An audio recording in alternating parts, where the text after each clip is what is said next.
Hi, friends. Okay, so I'm just going to check in with the chat room. You know, you can always come over to LennyMalicFantasySports.com/live and listen and chat with us. I mean, a discussion is always good, right? Unfortunately, these days it's not. So, I mean, that's really why I'm doing this video. Let me check. My mom was going to come. Nick, it's so nice to see you, Rottweiler, our friend in San Francisco with the wonderful wife, Elizabeth. And so my mom was going to come to the chat room and watch live. I'm going to like try to help her out a little bit. Maybe she could just be as a guest because she's not being able to log in. So give me 1 second, or maybe one of you could help her. Okay, push play on the video is what I'm going to tell her so she can see that we started.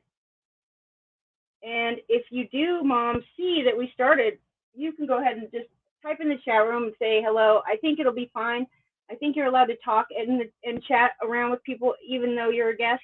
So either way, here's the deal. This is what I'm doing.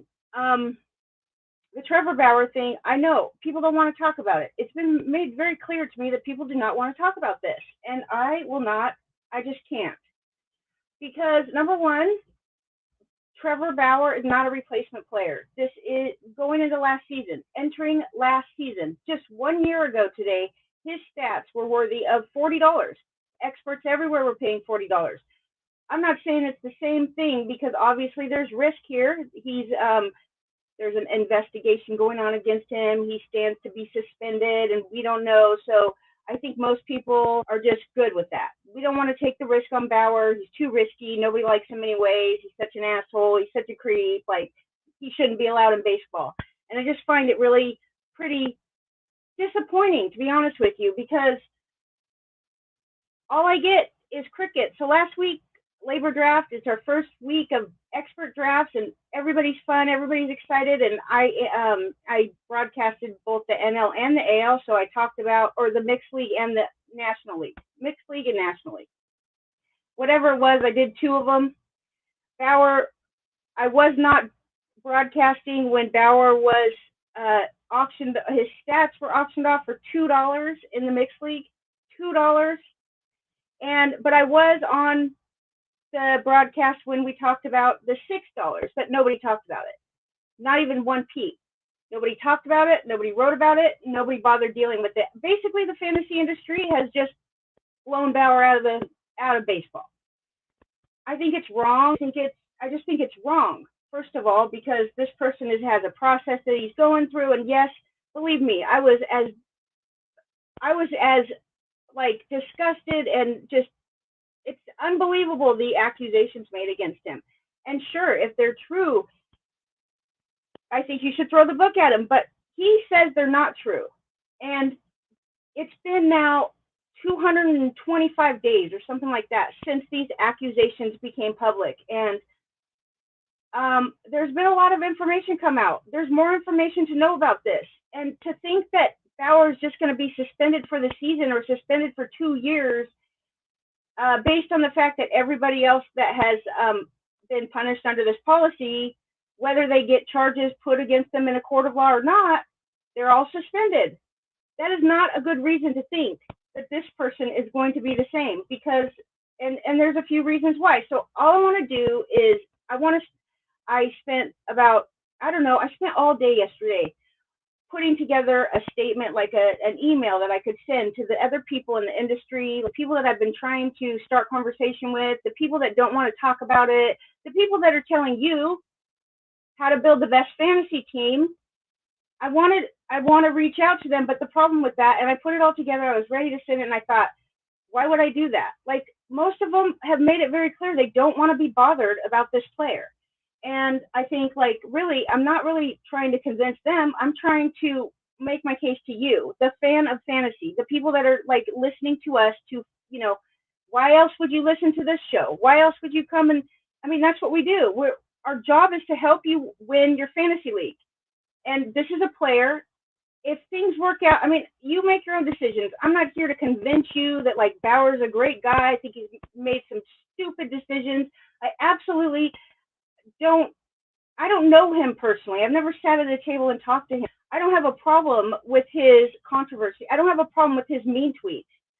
I don't have a problem with it because I watch it and I see what happens. And the media has hated this guy, and just like they hate Kurt Schilling. And so I just wanted to take you through all of the information that I gathered, present you with the stuff that I see, and then you can make your own decisions. If you don't want to watch, you don't have to. That's why this video is the best thing I could do, because I'm not trying to force this on anybody, but I am going to be heard on it. I'm going to say my case because I'm absolutely I feel very passionate about this, that people have players, people, your family, your mother, your brother, anybody, if an accusation was being made against them that they denied, it's just, that's how we do it. We give people the benefit of the doubt until it goes through the process of the court of law, the investigations. And yes, MLB investigation it has to be confidential. It's in the policy. The funny thing is, the writers talk to you like you're not smart enough to figure out what the policy says. So let's just get started here. We have Trevor Bauer, and let me share my screen with you because I have a lot of stuff to show you. I hope my mom made it, and I hope you guys are chatting with her in MowPow. So let's see here. We're going to put this, let's see. All right. I'm going to put me in the corner so you can still see me, but not so big. Let's start with Bob Nightingale. All right. The answers that I get from the experts, and basically everybody, it's so amazing to me that people are like, I don't want to know. The experts say that. The insiders, the people that you get your information from, the people that have been giving us our information for the last 15, 20 years, like Bob Nightingale from the USA Today, these are the things that they say, and then they pass along that, and then that's the biggest problem that we have. The sports media is completely lazy. They don't want to know anything. They take an article. If the Athletic says something, then there's thousands of other articles published based on what the Athletic writes. And we are subscribers to the Athletic. We've been subscribers every year for the Athletic because there's good things about the Athletic, and we're going to get into that in just a minute. We're going to talk about the Athletic, but let's talk about Bob Nightingale first, okay? So, Mr. Bob Nightingale, well-known, respected source, right? Many years. If you see something that Bob Nightingale says, you think, oh, well, he probably knows better than me, right? Okay. So, let's see. Here's what it says. This was written, by the way, this was written on January 9th. Now, there's a timeline here that's important to keep in mind. I'm just going to run through it really quick so you have an idea. It's been 220 days since these accusations were thrown out, published, and horrific pictures. And I mean, who wouldn't think this guy's a creep? April 22nd and May 16th. These are the two dates that this woman drove from her house in San Diego to LA, to Bauer's house.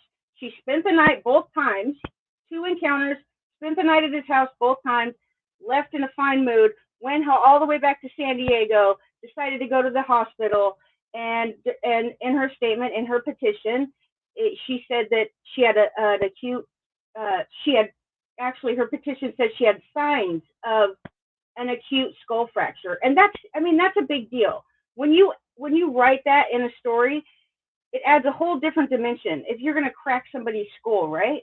But April 22nd and May 16th, just last year. Then on June 29th, The Athletic is the first one to print the allegations against Bauer. Everybody in the media runs with it. I don't blame them. That's their job. I wish they would do it all the time instead of just one time, because they haven't really been as quick to update when this story continues. So we have just a rundown of the timeline here. July 23rd, there was a hearing in the Superior Court of Los Angeles, California. It was a 4-day hearing. She submitted a petition to get a permanent restraining order against Trevor Bauer. After 4 days of testimony, and Bauer didn't testify at all because he knew that the district attorney and the Pasadena police were also investigating, and really it just isn't in his best interest to testify here when he's being investigated there. He took the Fifth Amendment, but it spoke for itself. Judge, she came out. We're going to talk about that in a minute, but let's just go back to what our friend over here, I don't even care, Bob Nightingale, that's who we're talking about. They're all the same at this point. What will happen to Trevor Bauer? This was written on January 9th. Now, I'm telling you the timeline because this is after the judge denied the restraining order and gave a very thorough reason why she did, which is really damning to the accuser. Actually, if you were open-minded about it, you would be like, wait a minute, something is not right here. Look, I'm the first person, I'm a woman, so I'm probably the only one with even the opportunity to say what I'm saying right now. But everybody should feel this way. If you are being accused of a crime that you are adamant that you did not do, this is two consenting adults having rough sex. I don't know. I don't care. I don't want to know what you're doing in your bedroom. I just don't want to know. But don't claim that this person is basically getting kicked out of his career. He's getting kicked out of baseball by the media. So this is what he says. He won't throw a single pitch in a major league game for anybody in 2022.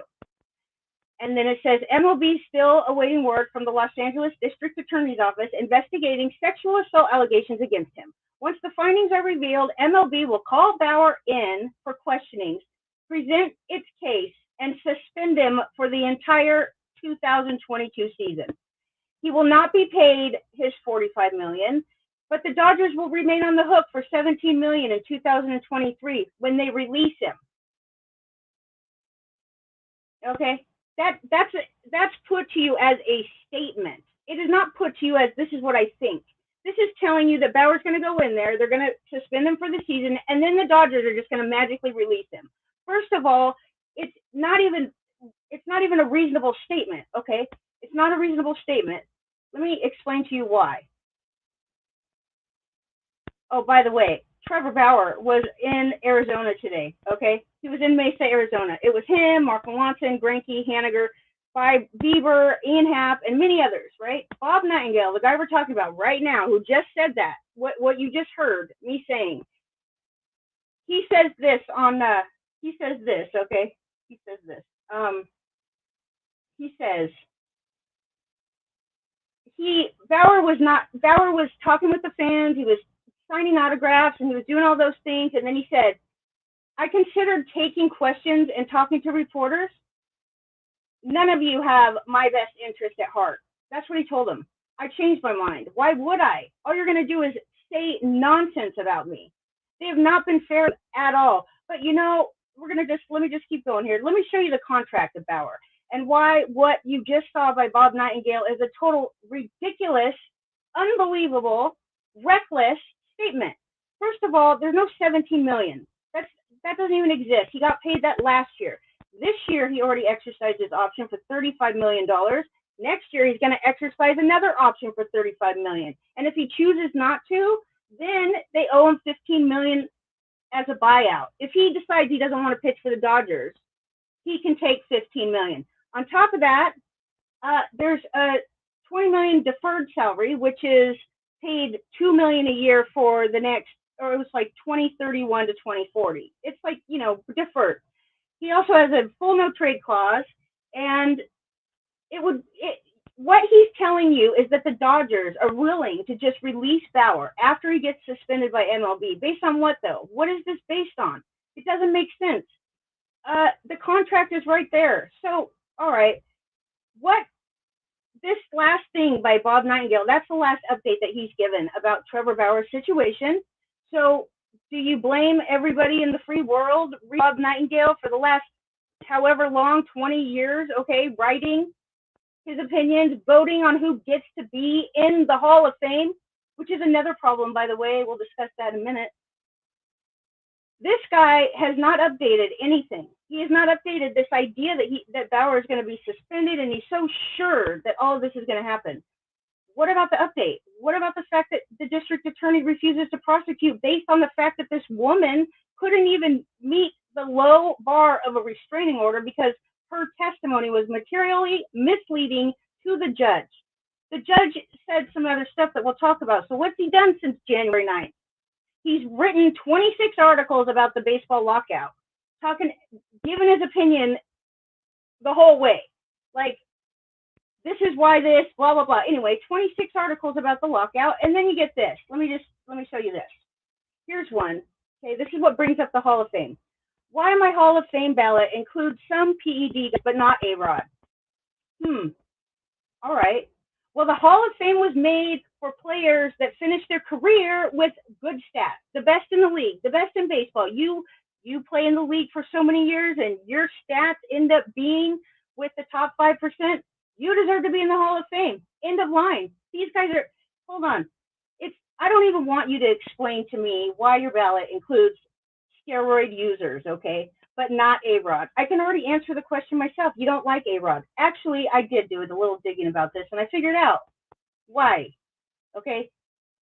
Bob Nightingale decided that he's going to vote in PED guys now, but not A-Rod, okay? Here's the deal.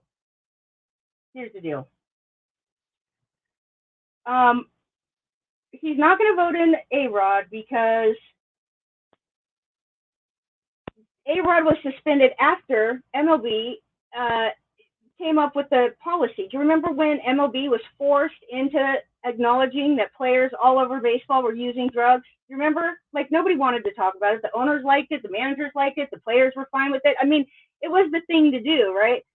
So the whole reason that they had to enforce and come up with a drug policy in baseball back in 2004 was because everybody was using steroids. So Bob Nightingale's reasoning for allowing some PED users in, but not others, is because if they were using steroids before MLB came up with a drug policy, then we'll let them in.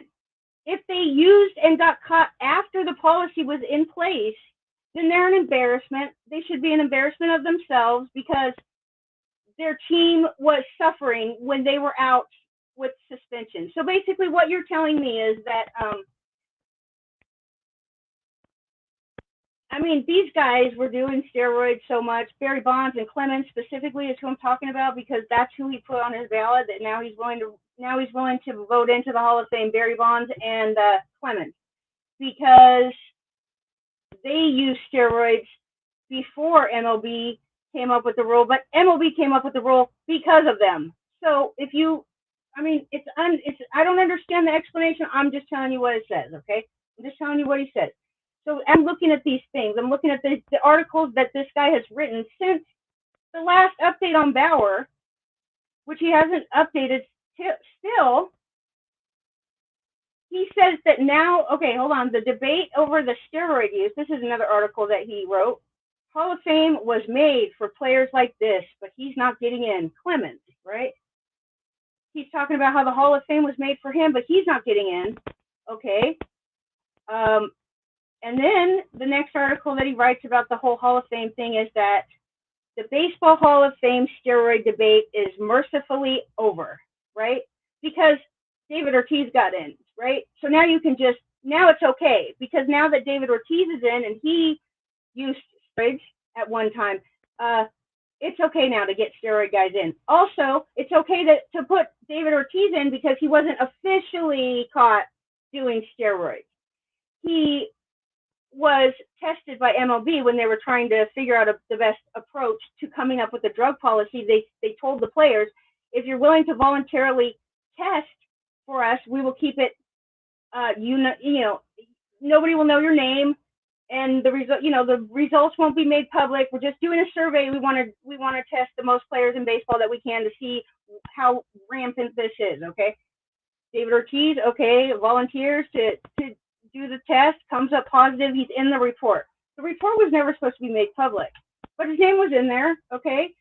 But you're willing to allow him in because he just showed up on that one report and he never got caught otherwise. All right, fine. There was over 100 players in Major League Baseball that tested positive for steroids in 2003. That was before the drug policy. They didn't get in trouble, but fortunately, some asshole released it and everybody figured out who was dirty. But think of all the players that decided not to even bother taking that test because they know they're dirty. Regardless, the thing about it is, half these guys, we know they did it because their numbers say they did it and their necks were like huge. Okay, we know they did it. They didn't have to get caught. We figured it out. We know that Clemens was doing it. He didn't get caught. He never admitted that he did it, I don't think. As far as I'm concerned, why would you admit it? Like, if they, anyway, I want to not veer off on this. I just want to, I want to tell you what this is just not, the whole Hall of Fame thing is absurd because here's these guys, these are the people voting in Hall of Famers. These are people sculpting public opinion about players. These are the people that you rely on for your news, who are telling you these things, making claims to you like you're not smart enough to figure it out, but this is how you should think. Bob Nightingale logic. Okay, this is written by another sports writer who has the wonderful privilege of nominating players into the Hall of Fame. This is written by another one. So he's referring to Bob Nightingale, okay, about his reasoning. Bob Nightingale logically spells out his Hall of Fame voting approach with what he calls his definitive line of demarcation. Okay, what's that, you say? If you were punished or suspended when Major League Baseball implemented its drug policy after the 2004 season, you're automatically out. That's why A-Rod's out. You not only embarrassed yourself, but you hurt your team with your absence. If you were never punished or suspended, you are judged on your own merits, like everyone else. Except, well, maybe except just a couple, right? Like Bauer or Kurt Schilling, maybe. But we'll get there. Anyways, Bob Nightingale, he was glad to vote in Barry Bonds and Roger Clemens, okay? Now, going back to this writer, who that came from this guy, Mark Fowler, Arizona Republic. He's rebutting what Nightingale's reasoning is. He says they weren't punished, they weren't suspended, and they were never proven guilty of anything. Okay, but they also posted statistics late in their careers that no other baseball players have ever approached at those ages, and they did it for years. And now we're supposed to look the other way. The way that baseball did, the way the media did, the way their own friends and families did, question mark. He feels like it's his job to make it right by restricting these people from having their name put in the Hall of Fame because nobody else punished them. So now I get to punish them. And I would say this, just in general, when you see people eager to like push punishment or like they can't wait to cancel someone, get rid of them because they don't agree with them or call them names and horrible things, that's a bad sign. That's just not a good person. Okay? So here's what he says. I can forgive a lapse in judgment. I can have sympathy for someone who got caught and at least gave lip service to making things right. And I can live with not being sure about an individual player when there is no preponderance of even circumstantial evidence. I cannot vote for two people who, by all appearances, shamelessly made a mockery of the game for their own benefit. Yes, their teams won championships. Yes, their team's fans were thrilled. That's going to have to be enough reward for them. They're done. I'm punishing them. Nobody else would. I'm doing it. Okay.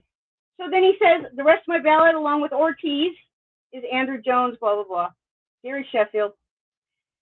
He says this, you might notice the absence of a certain former Diamondbacks pitcher. Also in his 10th and final year of voting. It's the last time he gets to be put on the ballot, right? The last time he's eligible. Kurt Schilling, last year, asked the Hall of Fame to take him off the ballot. He says, if I have to be silent to get into the Hall of Fame, if I have to not say how I feel and express myself, then I'm not doing it. It's not worth it. He said, every single year that goes by, my family goes through, we all go through like so much stress because it's like, I just feel like these people that are doing all this crap, they don't put themselves in anybody else's shoes. Seriously, like, how do you think it makes this guy feel? He has the stats to be in the Hall of Fame. He has them. They're going to admit it right here. I'm going to show you. So Kurt Schilling decided he wanted to go to MLB. I don't want to be on the ballot this year because it just pisses me off too bad. It causes me a lot of misery, and I don't want to even deal with it. I don't want to let these writers punish me again. Okay? They declined. This guy says, but that's good enough for me. Okay? Good luck with the Veterans Committee, he says. That's pretty nice. That's a good person, right? That's an equitable, inclusive, diverse guy, right? Right? I'm sure he's out there trying to save the world from systemic racism or some crap. Okay? Anyway, here's that's that one. Let's try this one.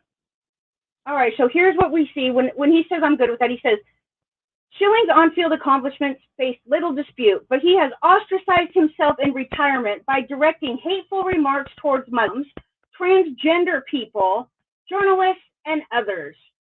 Check out why readers say Kurt Schilling does and does not belong in the Baseball Hall of Fame before the announcement for 2022. Kurt Schilling loses support in Baseball Hall of Fame voting. Okay, so here's the reasons. All right, let me lay them out for you. I got to find it. Let me see. I'm going to go here. All right, we did that one. Former Major League Baseball player Kurt Schilling says he is absolutely considering running for Congress. It's not the first time Schilling, a vocal right-wing supporter of President Donald Trump, floated the idea of getting into politics, having voiced his desire to run for the Senate in Massachusetts, against Elizabeth Warren. He was a 213-game winner. He has come up short in each of his 7 appearances on the Baseball Hall of Fame ballot, but it's trending upwards. And it was 60% in 2019. It's required 75%.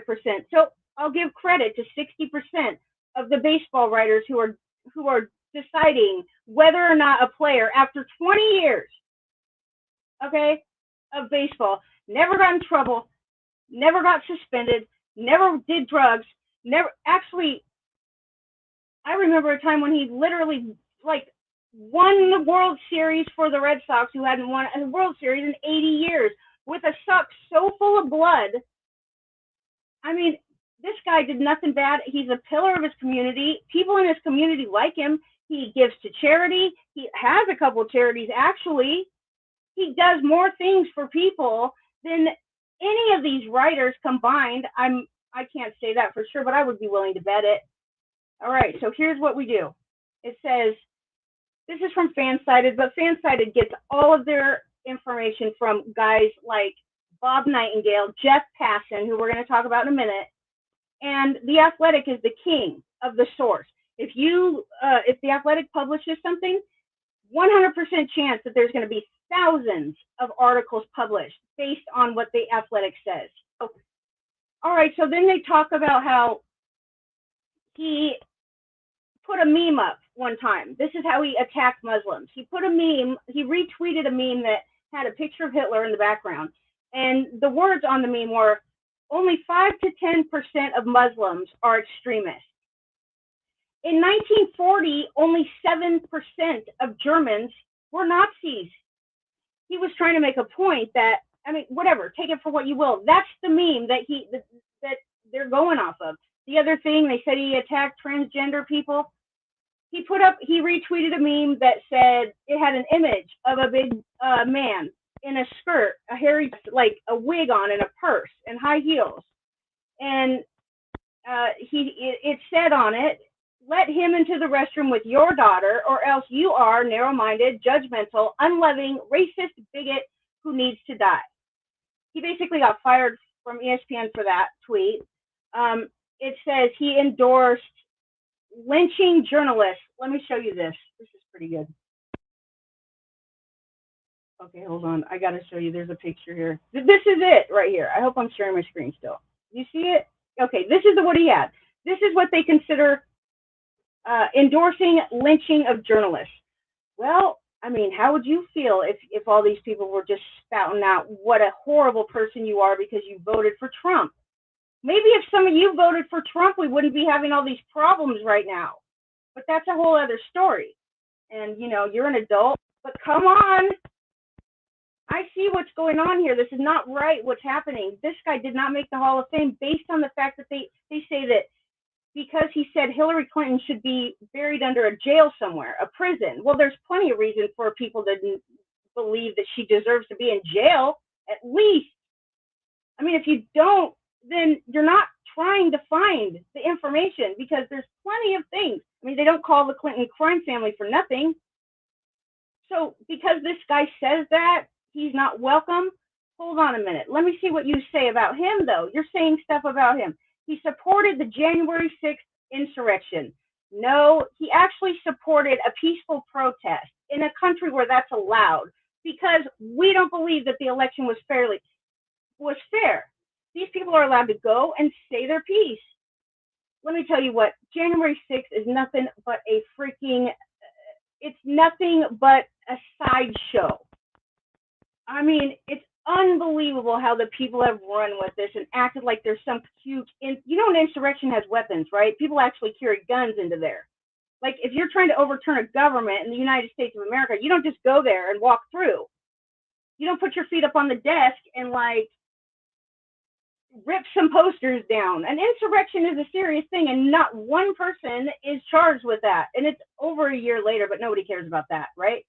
Throw them in the jail and lock up the key because they believe that the elections were stolen, which I think in time, I mean, if you don't want to know, there's so much evidence out there. If you don't want to know, then you don't have to. But this is not political. This is, what is political is this idea that if you do not have the proper mindset and you don't agree politically, fundamentally, ethically, morally, whatever, if you don't agree that there's more than two genders, if you don't agree that you want transgender people in the bathroom with your kid, then somehow you're this evil, mean person, and you should not be allowed in the Hall of Fame, even though your stats for 20 years in baseball with a perfect, I mean, come on, man, come on, okay? So anyway, what else do we got? We have, all right, this even says in the article before they name all the reasons why he shouldn't be allowed in the Hall of Fame, because, you know, the moral police don't think that he should. All right. They even say the former MLB pitcher enjoyed a very successful 20-season career, including 9 years with the Phillies before retiring in 2007. Since then, he's blown all his MLB earnings on a bankrupted video game company and become an extremely controversial and problematic figure online and in the media. That's absurd. You don't know that he spent all of his money on a company. You don't know anything. That is just a bunch of nonsense what you're doing. You are saying things to smear somebody. You have no clue what you're talking about. All right, so here's what the writers, the reason, the clause, right? Let me have a drink. This is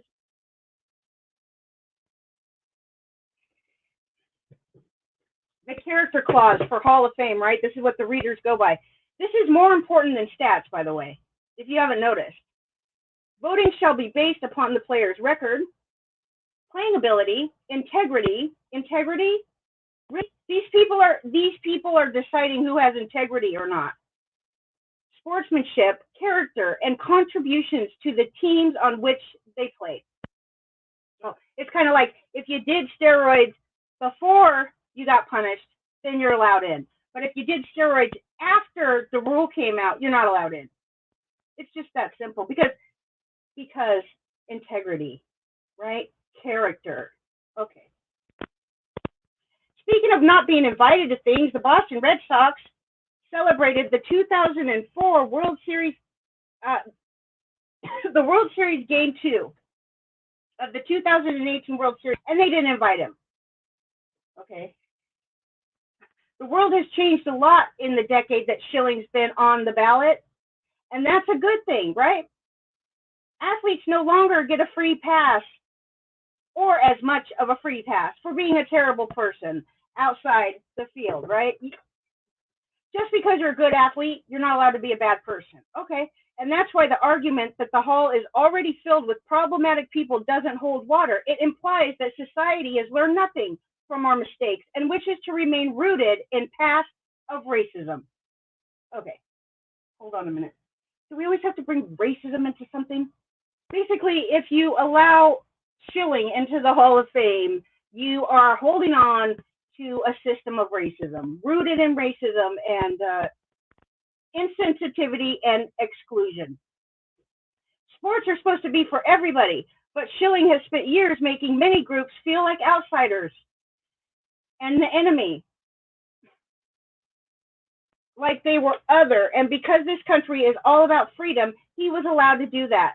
But personal choices have consequences. In this case, it's that Schilling should not be rewarded with enshrinement in the place reserved for baseball's greatest. Okay, this is a guy. These are the people that are voting in the Hall of Famers. These are the people you're getting your information from. Here's Yahoo. This is a picture. This is the picture that I explained earlier. This is how Yahoo explains it. Yesterday, ESPN. Okay, he was working at ESPN. He got fired for this picture. Okay. He yesterday posted an absolutely disgusting photo and caption on Facebook in regards to access to public facilities for transgender people. It's not public facilities. It's men's bathrooms and women's bathrooms. And a lot of people aren't comfortable with a guy like that in the bathroom with their kid. I mean, say what you will, but that's the truth of it. And if you don't like it, I apologize, but that's the way it is. I mean, I wouldn't even want him in any bathroom with me. That guy's not looking good. I mean, what bathroom can this person go in? They don't even look like they should belong in any bathroom. But either way, he didn't create this meme. He retweeted it because that's how he feels. He does believe that there's a difference between a man and a woman, and he doesn't feel comfortable. By the way, I mean, if you think it's not possible for there to be kind of sexual assault, molesting kids and stuff like that, if you think that doesn't happen, then it does. It really does. It happens. And that doesn't mean that transgender people are bad. It doesn't mean anything against transgender people. This is why they canceled Schilling, okay? Baseball Hall of Fame voters have had their morality tested in recent years. The same writers who wrote lovingly about the home run surge in the 90s now have to grapple with the idea of voting suspected steroid users in, like Barry Bonds and Roger Clemens. Okay, or in Manny Ramirez's case, voters have to decide whether multiple positive tests should be kept. Now, Manny Ramirez has been tested a couple times and positive a couple times, and so that's what he's saying. But all of those players, none deserves more scrutiny than Kurt Schilling. On a ballot filled with suspected and confirmed steroid users, Schilling is the most controversial player up for induction. The baseball case for Schilling's induction is easy. Over 20 seasons, one of the most accomplished pitchers in baseball, 6-time All-Star, 3-time World Series winner, and only the best postseason pitcher of his era. Schilling did enough on the field to warrant, being in the Hall of Fame. Despite all that, Schilling is the least deserving candidate to be seriously considered for the honor. He's 53 years old, has spent the last few years rapidly disqualifying himself from the induction by spreading hate speech and dangerous rhetoric. Okay.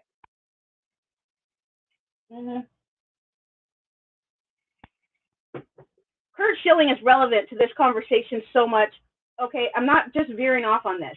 He's relevant to this situation because, let me tell you, Kurt Schilling and Trevor Bauer have a lot in common. They're both controversial, okay? They both have a way of just saying it like it is, and if you're offended, they don't care, okay? They don't care. That is not what they are here for.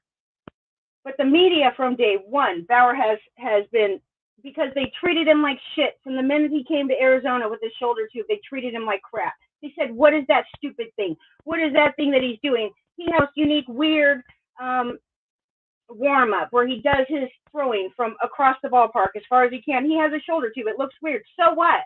Bauer has not been hurt in his career. And that's why he does it. He does it to warm up his shoulder because he feels like warming up the shoulder before you warm up, before you start throwing, is the way to be. And it's worked for him. So y'all laughed, but Bauer's been healthy and he's thrown 200 innings for multiple seasons. Here's a reminder.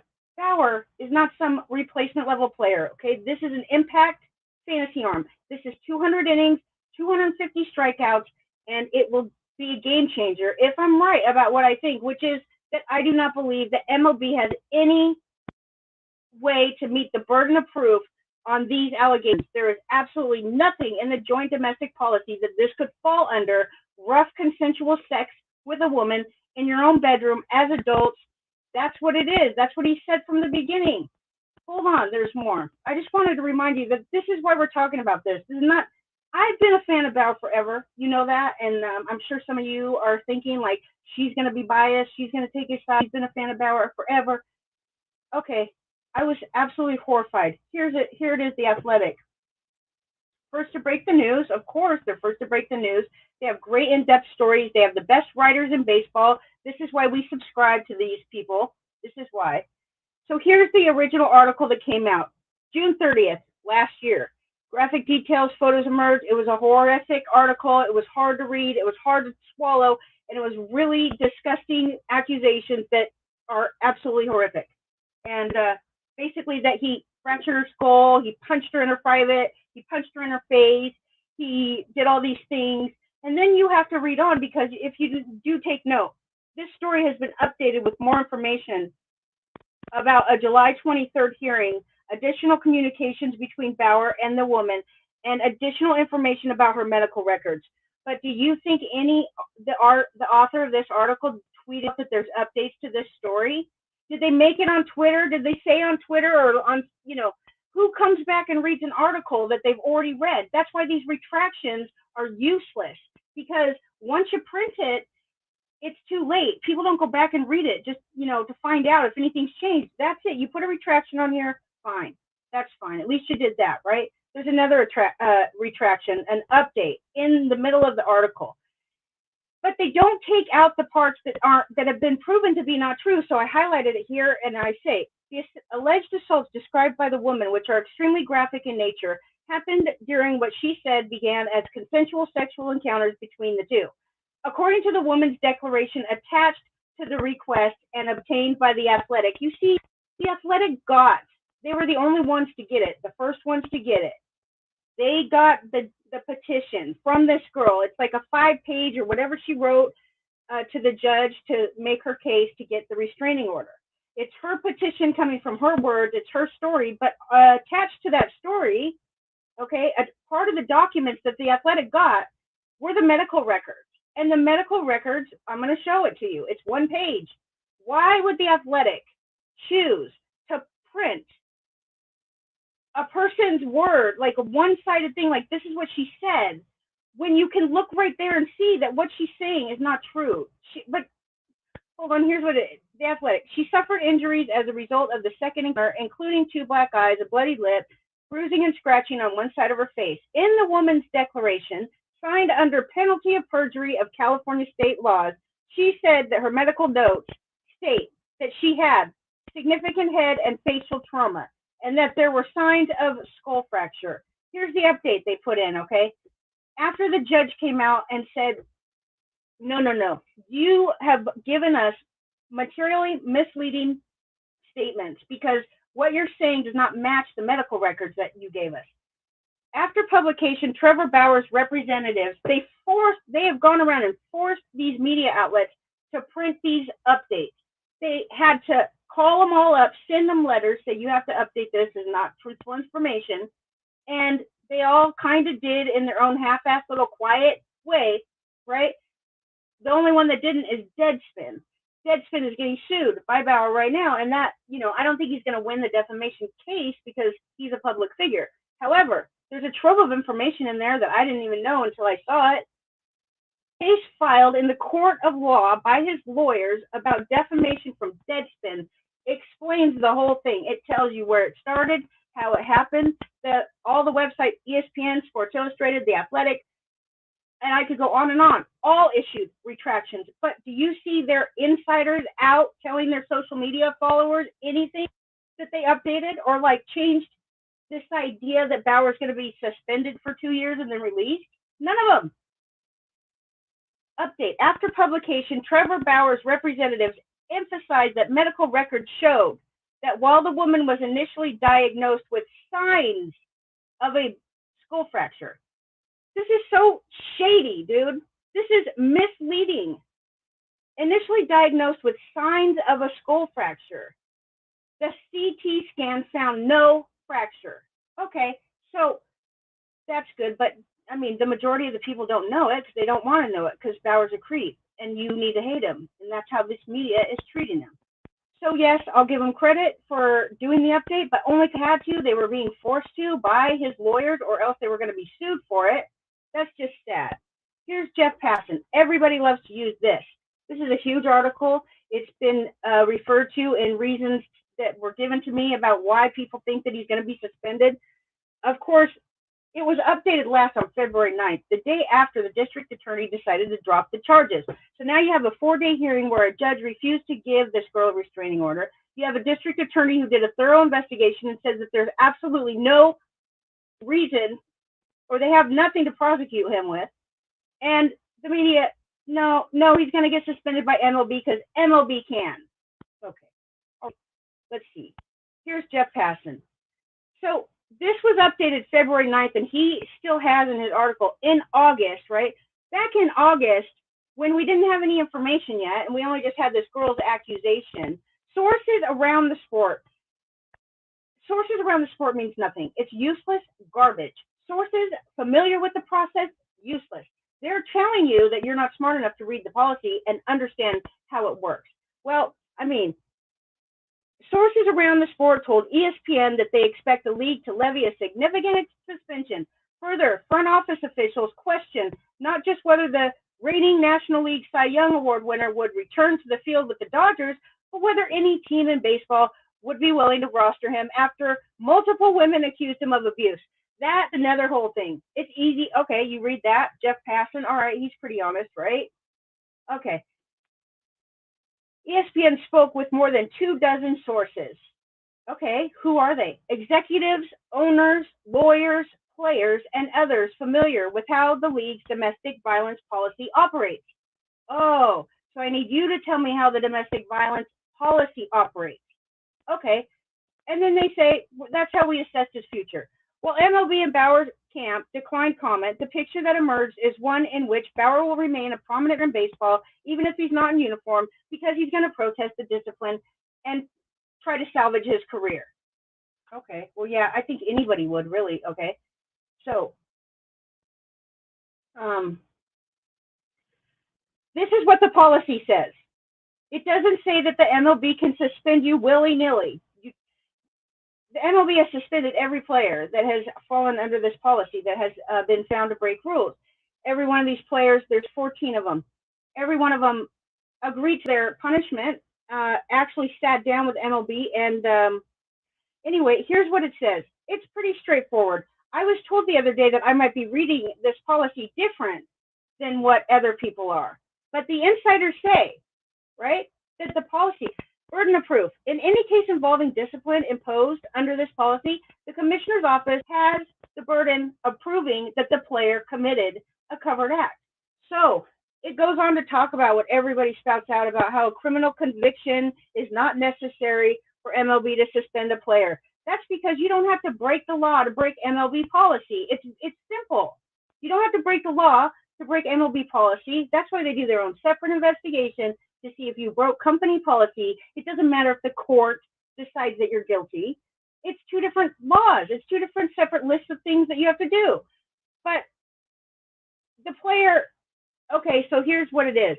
You do not have to have charges. You do not have to be, you do not have to plead guilty. You do not have to be charged with whatever it is. A lot of times with these victims, they drop the charges. Usually it's like, if they do drop the charges, it's either because they don't want to deal with the publicity or they get back together. Aroldis Chapman was the first person suspended under this policy. This guy got into a fight with his girlfriend. She was then his girlfriend. Now she's his baby's mama and his wife. But back then it was 4th of July. They were having a party. Aroldis Chapman, she takes his phone into the restroom with her and starts digging through his text. She sees that he's flirting with some other girl and she freaks out. They're drinking beers all day. She goes off the blah, blah, and the cops get called. I mean, who hasn't done that, right? I just think, like, okay, so the cops come, like 20 different cops came to his house because he went to the garage and he shot his gun. He didn't even break the law, right? But MLB suspended him because he was reckless, and he accepted his punishment. Do you see the difference here?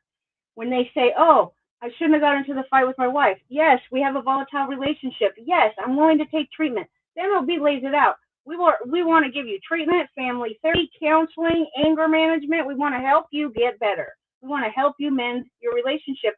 So this policy was created not just for a victim, but also to protect the rights of the players and to help them get the help that they need to have a happy life. Every one of those 14 players, whether charged or not, accepted their punishment, accepted to do their treatment, negotiated it actually with MLB and the joint, they have a board, a joint policy board that they have to go to, get an evaluation, and all of these things. Right now, there's no word on Bauer because the managers and coaches and owners and shit, they're not allowed to talk to the players. They can't even come in and have a discussion with them right now. So everything's on hold until the lockout ends. But it doesn't mean really anything. Why is it taking so long and all of this? I mean, All right, so this is what we know by the policy. This is what it said in the policy. So here's what Jeff Passan says in this article that everybody's been reading and everybody's been sourcing. It says, you've talked about discipline and penalties as if they're guaranteed. Are they? Jeff Passan replies, based on the rules as written in the joint policy, the relevant precedents, and the belief of numerous sources, don't you love the sources, familiar with the process. This is what I'm talking about. All right, let me read it again. Based on the rules as written in the joint policy, the relevant precedents, which there are none, this is absolutely ludicrous to say that there's relevant precedent. This is the first player that's ever said that he wasn't guilty of the crime. He's absolutely denying it with 100% of his being, and you're telling me there's relevant precedent to this. That's not even true. That's just factually wrong. And then it says, based on the rules as written in the joint policy, okay, the relevant precedents and the belief of numerous sources familiar with the process. It's not that hard. The process is not that hard to figure out. It's laid out for everybody to read. You're smart enough to read it. The question isn't whether Trevor Bauer will be suspended. It's a question of how long. All right, dude. Well, this was updated on February 9th. So you're telling me now, you wrote this back in August, right? That's fine. You only had one side of the story then. Now you have a lot more information, and you're still saying that. And no, you're not still saying that. You're not saying anything, which might be worse, but you're just not saying anything. So here's what the basic agreement says. The investigation, it's meant to respect the rights of both parties. It's meant, the whole point of the investigation is to satisfy the requirement of burden of proof. That's the whole point of it. Nobody can say what's going to happen to this guy until the investigation is done, because that and that alone is what is going to decide what happens to Bauer. Okay. Now, not only are they doing this investigation, but it says in the policy it has to be confidential. Nobody's allowed to talk about it. But the media just, they just can't get enough of it, right? They just can't get enough of writing this guy out of baseball. If this is what I told you about the joint policy board, the player gets to go there, get an evaluation, and see, like what everybody decides together. When you break this policy, you sit down with your union reps, with the joint policy board, you sit around a table and you discuss what happened, and you say what you think is fair and what you're willing to do, what you think. You negotiate it, and then it's done. Every single one of these 14 players, some of them got like just a few games. Recently, Sam Dyson suspended for the entire season. Do you know what Sam Dyson did? He kicked his girlfriend's cat so hard that the cat had to go and get emergency surgery to live, among other things. But he was charged with a crime and all of this. He was suspended for 160 games, but he accepted it and agreed to it. All right. What's next for Bauer? Bauer spent the final 81 games of the 2021 season on administrative leave, during which he was paid but was not allowed to be with the Dodgers. He will await the discipline handed down by the league. In November, let me note this, okay, for all of you people who decided that Bauer is too horrible of a person to be in baseball. Here's Marcell Ozuna that you guys don't even think about having a problem drafting and putting on your fantasy team and not writing out of baseball. Here's a guy. He was caught on body cam of a police who was answering a call about domestic dispute going on. This police officer shows up at Marcell Ozuna's house, and his body cam catches him throwing his wife against the wall and like manhandling her. Okay, not cute.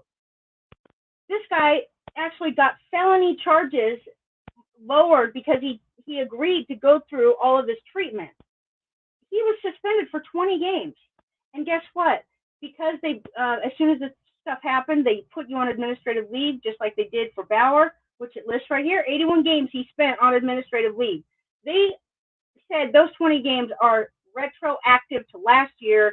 You just have to pay the money back that you got paid, but you sat out those games, so we're just going to call it even. We're just going to put you back on the team and let you go forward. Okay. Not allegedly choked his wife. This is not an allegedly situation. This is the problem. These things are so dishonest. The way that this stuff is presented is so dishonest. Marcel Ozuna did not allegedly choke his wife. He's on camera doing it. This is dishonest. Ozuna's suspension was retroactively blah, blah. Okay? Moving on. So, what do we have next? Let's see.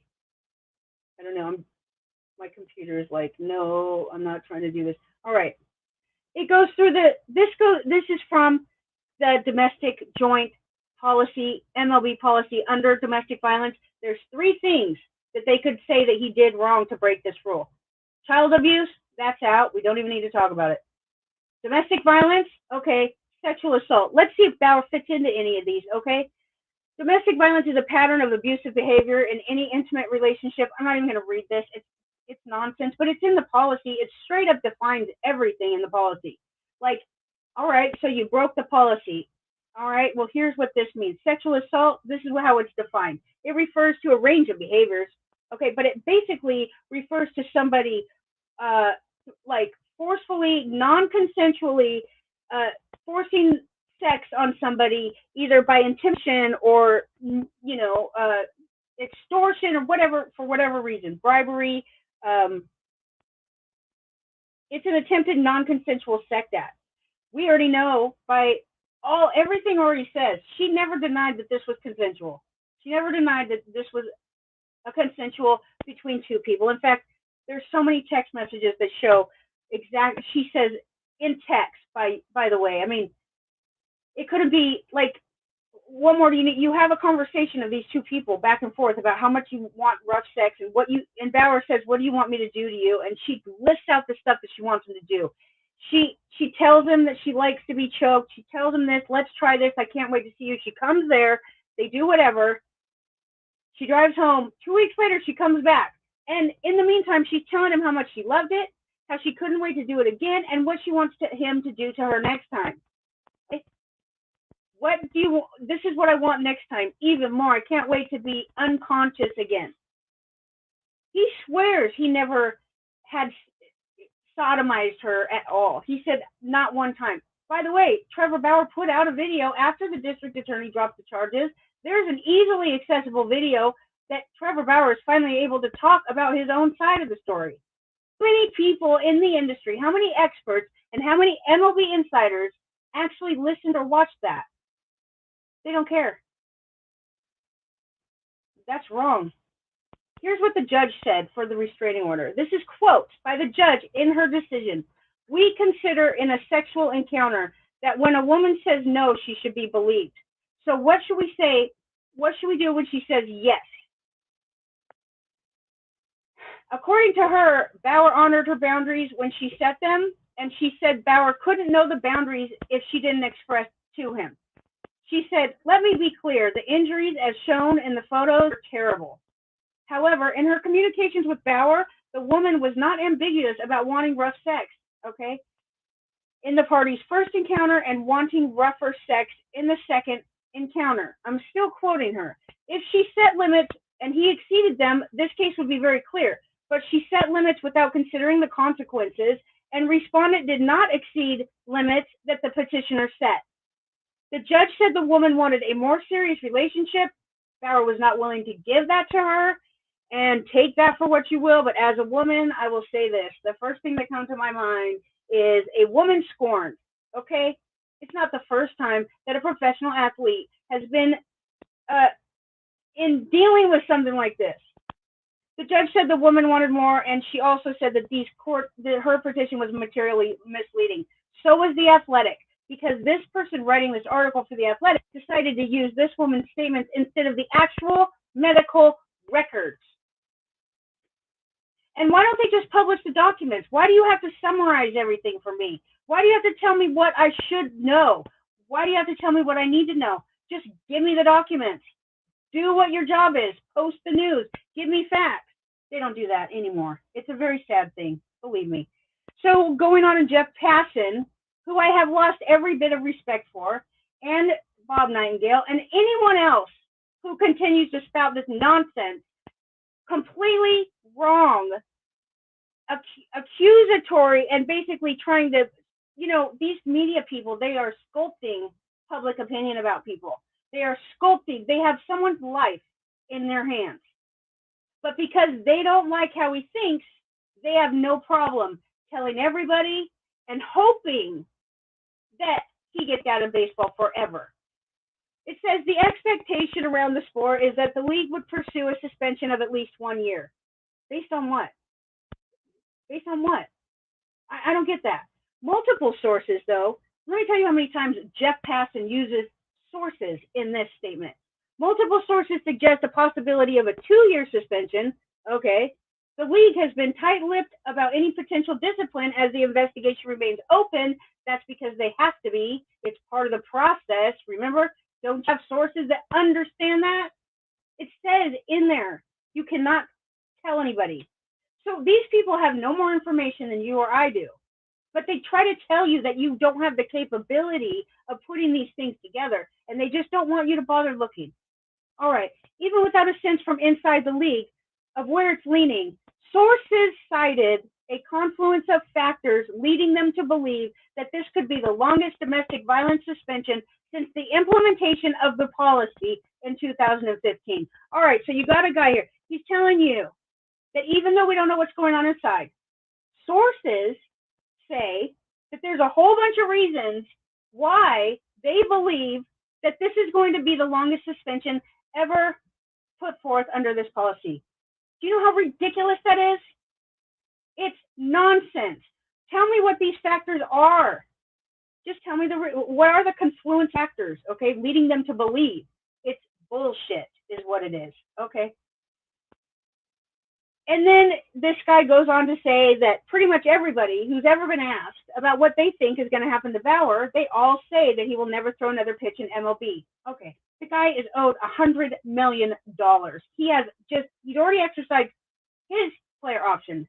Nobody else. He decides if he wants to make $35 million this year. He decides next year again. He doesn't have to pitch good. He doesn't have to do anything because his agent, dude, I don't know how they did it, but this contract is unbelievable. It's all in he has the power 100%.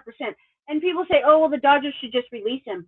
Okay, so you're this great person that has learned along the way that you shouldn't be othering people and make them feel bad and like you should be more like all of this shit that they're saying in one article. And then they turn around and they say, oh, well, the Dodgers should just release this guy, right? We don't have any reason. We don't have any evidence except for some woman said that he sexually assaulted her, beat her up, and even though she said he could and wanted him to, but he did other things that I didn't want him to do. But it's turning out that these are very questionable accusations. They have more holes than Swiss cheese. You can't, but people are too scared to talk about it. People are too scared to say, wait a minute, what about this guy? Maybe he's telling the truth. Maybe we should look at it a little closer. But no, he had shady character to begin with, because mean tweets. Okay. All right. Anyway, let's move on. It says, the next thing we say, this is the thing. When people tell you that MLB can and will suspend this guy, that's nonsense. Yes, they can suspend him regardless of whether or not he broke the law, but they have to still prove that he broke MLB policy. So when you hear, oh, they can and they do whatever they please, watch, you'll see this. Based on strict reading of the policy, the league could pursue a number of potential avenues to warrant suspension. This guy's actually looking for ways to suspend this guy. Like, how can we make this work? The California woman said Bauer punched her after choking her unconscious with her own hair. When pressed in a phone call taped by police to discuss what he'd actually done, they set up a phone call, right? So they didn't have enough information. They didn't have enough evidence to do anything to Bauer. So when the Pasadena police are doing their investigation, they set up a call between the victim and, the accused, and they give the person a script to read to try to get the abuser to admit what they did. And so this is what they did. They set up a call. They had her read a script off and have the conversation with Bauer. And basically in that call, all he said is that he punched her in her butt. He never admitted that he punched her in her face. He never admitted that any of this nonsense.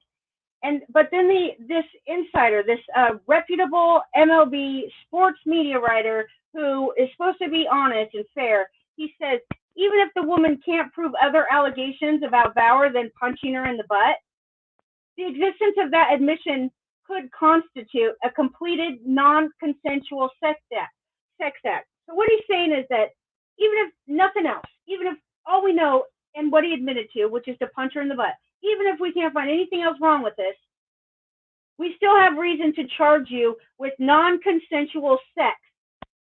Okay?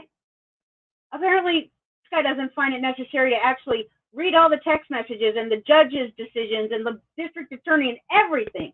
It says the text messages, you could see them for yourself. All the things she wanted him to do.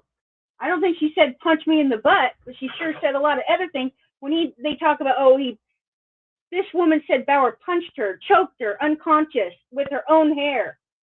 Okay, well, that's fine. You can think it's ridiculous. You could think it's stupid and horrific, but they didn't think it was horrific, and they chose to do that in the privacy of their own home, 2 adults. And she got in her car, drove home after she spent the night, took a shower, and then came back 2 weeks later. Okay, so that, yeah, okay. So here's what we see about this. This is the last question for Jeff Passan. When is Bauer going to play again? Almost everyone who's been asked that question has had some derivation of the same answer. Never again in MLB. Okay, this is appalling. It's these people say and they claim that they want to be all this good, right? They want to learn from how evil, systemic racism and all this oppression and how everybody deserves a chance and the players are mistreated and the owners are horrible, right? Everybody's so passionate about it. They all have their opinion about this.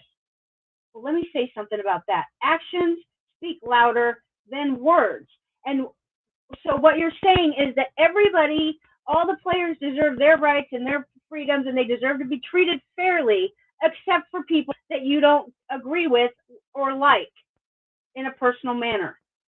And this is the entire sports. This just goes so deep. But the main players, in my opinion, are these people at the top rated websites like The Athletic, ESPN, Sports Illustrated, USA Today, all of these people for which in these expert leagues that I compete in, which I'm super honored to be in, I mean, you couldn't even be more honored. I'm competing against the best people, the best baseball minds in the game. I'm competing against people that create the tools that I use to win. Like, it's a wonderful experience, but right now I have to say, I'm very disappointed in how it's going. And it's not just about whether or not, like, Bauer should be drafted for more than $6 in the National League only. $6. That is a consensus of the fantasy industry to say Bauer is not worth more than $6, even though he's arguably the best pitcher in baseball. And no, he didn't just sit around while he was out for 81 games last year. He actually developed a new pitch.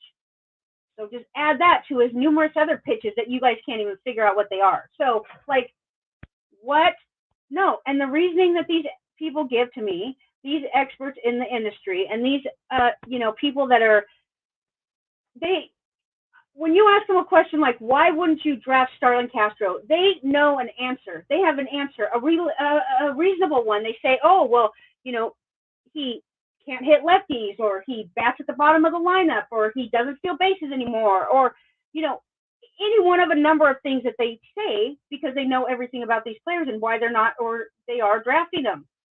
But when I say to you, why I believe that Bauer is going to be suspended for the season, they tell me honestly, I've never felt so frustrated because I tried to open the discussion. I tried to open it I accidentally picked Bauer in waiver. Steve told me you can put the pick back if you want because it was in my queue. I got kicked out of the chat room. Okay, blah, blah, blah. And immediately I thought to myself, no, like, maybe this will get the conversation started, right? I realized that the accusations against this person are horrific. But what if they're not true? Stop acting like this already happened. And like you have anyway, the district attorney came out this is how they tell you. Let me fast forward this because we're done with Jeff Passan. I think I've pretty much already showed what type of guy this is. Okay, now let's talk about Bill Plaschke. He works for the Los Angeles Times. Remember, Trevor Bauer's a Dodger, so this is their beat writer that we're dealing with here. Okay, now this is how you're informed by the LA Times beat writer that the district attorney didn't have enough supporting evidence to prosecute Trevor Bauer. This is how it reads. February 8th. In the contained eyesore that is the saga of Trevor Bauer, the Los Angeles County's District Attorney's Office has spoken. Now it's time for the Dodgers. The announcement Tuesday that Bauer will not face criminal charges in relation to the sexual assault allegations against him swings open the door to an unlikely, but nonetheless untenable scenario. Bauer is currently not on administrative leave because it's the offseason. He's currently not on suspension because Major League Baseball was waiting for the completion of the criminal investigation. Now it's done. He's theoretically available to return to work as soon as baseball goes back. And the Dodgers have a desperate need for starting pitchers. You do realize they just gave up Max Scherzer, right? You do. I mean, I would say that I'm not going to make too much out of it, but are the Dodgers going to give up the best of this guy, Max Scherzer? They're just going to let him go, and they don't think that they're going to be able to use Bauer this year? I just don't think that's the case. So here's what the beat writer says. They wouldn't. They couldn't. They better not. It's time for the Dodgers to do what they should have done months ago. It's time for them to publicly disown Trevor Bauer, promising their fans and their community that he will never again take the mound in a Dodgers uniform. It's one sentence. It speaks volumes. Trevor Bauer will never pitch for us again. They haven't said it yet. They could have said it. Why won't they say it? That's how you're told that. That's how you're told that there's nothing to prosecute this guy on. Okay, that's how you're told. I mean, so here's an overview. I'm so like I've been on forever, and my mom. I hope she made it. I really do. But this is not for anybody. This is not for the fantasy analysts. This is not for the experts. They won't listen to me. They won't even have the discussion. I'm very disappointed in that. I think it's really wrong to assume that somebody is guilty before any kind of action, before looking into it with an open mind, just because you don't like somebody. And that's why I bring up Kurt Schilling. It's absolutely horrific. They're doing the same thing to Trevor Bauer as they did to Kurt Schilling. And they write their articles, and you can see people in the comments. I always love to read the comments because I say, what are the readers thinking about this? And I read the comments, and I see people are fed up. They're everywhere, at The Athletic, at Fansided, at all of this. They're saying, you are running a losing ship here. This is a disgusting way. All you're doing is spouting out lies. People know what's going on. And like Bauer or not, you have the right to make an informed decision about what you think the MLB is going to do to him. Now, if they do punish him, let's say they do decide to suspend him, how many games is he going to get? Okay, Marcell Ozuna just got 20 games. Listen, this guy was literally caught on camera by the cops beating up his wife, and then he got charged in a court of law also. He actually got his charges dropped down to a misdemeanor, but where's the media on that? Like, there's actually 5 players out of the 14 players that have been punished under this policy. 5 of them are still active. Nobody talked about that. I will not. I just won't. If I'm going to get kicked out of the fantasy industry for this, I'm just waiting every day for the Twitter mob to like call me up and be like, you're not allowed here anymore. And I don't care, because I'm not going to stand by and be like this. I'm not. You know what? For people who are we're changing our language and stuff. We're like not using words that might offend somebody, and we're trying to be more, aware of and mindful and all of these things. All these people screaming at you that you have to do that are not acting it. They're not acting like that. And I feel like when it's your job to help people build a fantasy team that can win, Trevor Bauer should not ever be left out of the conversation. I don't care if you think that he's a monster and you have reason to believe that he will never pitch in baseball again based on real evidence or facts or court decisions or anything real besides some opinion by unnamed sources. Like, I'll tell you what, the unnamed sources thing has gotten so bad, or maybe I'm just noticing it more. But when you refer to unnamed sources, and you make sure that in that sentence when you claim unnamed sources, you make sure to tell everybody that they're like top executives, right? Top sources, top executives in the game. They tell me this. People in the know tell me this. It's not that hard to figure out. MLB does an investigation of their own. They take every bit of evidence that they have, and they decide if they can meet the burden of proof to say that this person broke the law, broke rules. To think that he's just going to be suspended willy-nilly, we're just going to throw away, oh, the Dodgers don't need $100 million, right? It's wrong. So that's all I'm saying. I'm not even going to talk about it anymore because it feels like, honestly, I've tried to bring it up so many times, and a couple shows did have me on their stations. They did ask me about the Bauer pick, and I was really thankful that they allowed me to at least explain my side, but not one time did any one of these people, not only on air, but behind the scenes, during the breaks, in the commercials, I would try to bring it up just as nice as possible and as easy as possible, just saying, hey, man, there's more information out there. Maybe you should look into it. It was like the feeling that I got, it was almost like, it wasn't even that I'm not interested. It was like, I don't want to hear it. Like, it just, stop talking about that.